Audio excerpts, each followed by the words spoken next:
নমস্কার বন্ধুরা, পুষ্প কিচেনে আপনাদের সবাইকে স্বাগত। আশা করি সবাই ভালো আছেন। আজকে আমার রেসিপি উচ্ছে কুমড়ো বটি। এর জন্য আমি উপকরণ নিয়েছি 250 গ্রাম কুমড়ো। কুমড়োটাকে ছোটো ছোটো পিস করে কেটে নিয়েছি। আর উচ্ছে নিয়েছি 150 গ্রাম। উচ্ছেটাকেও ছোটো পিস করে নিয়েছি। এবার দেখুন, কাঁচা লঙ্কা নিয়েছি, কাঁচা লঙ্কাটা চিড়ে নিয়েছি। কড়াইতে পরিমাণ মতো সর্ষের তেল দিয়ে দিলাম। এবার ছোটো ছোটো করে কাটা উচ্ছেগুলোকে ভালো করে ভেজে নেব। সব উচ্ছেগুলো আমি কড়াইতে দিয়ে দিলাম। সামান্য লবণ দিয়ে দিলাম।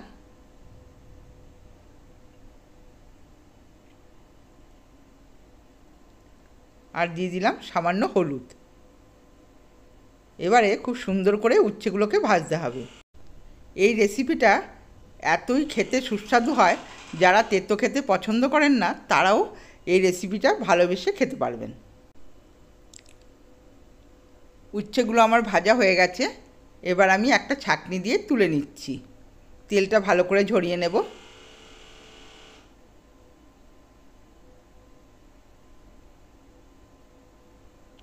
সব উচ্ছেগুলোকে আমি কড়াই থেকে তুলে ফেলছি।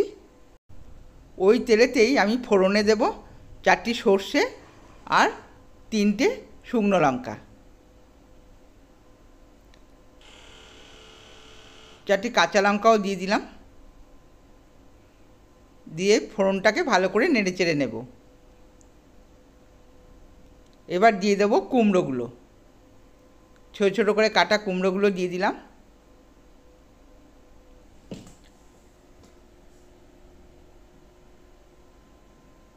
সামান্য লবণ আর সামান্য হলুদ দিয়ে ভালো করে নেড়ে চেড়ে দেবো।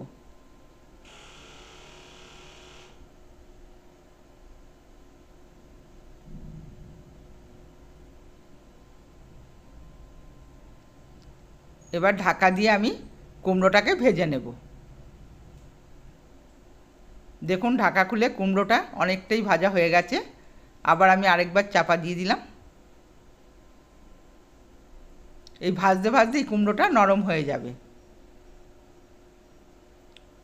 খুব বেশি গলে যাওয়া যাবে না। দেখুন, আমি এবার দিয়ে দিলাম উচ্ছে ভাজাগুলো। এবার উচ্ছে আর কুমড়ো একসাথে মিশিয়ে ভালো করে আমি ভেজে নেব।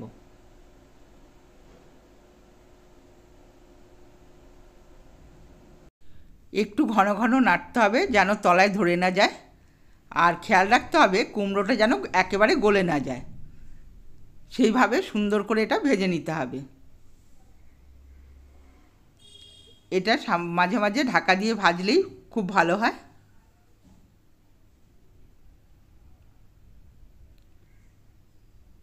দেখুন, ভাজাটা আমার হয়ে গেছে। কুমড়োগুলো গলে গেছে।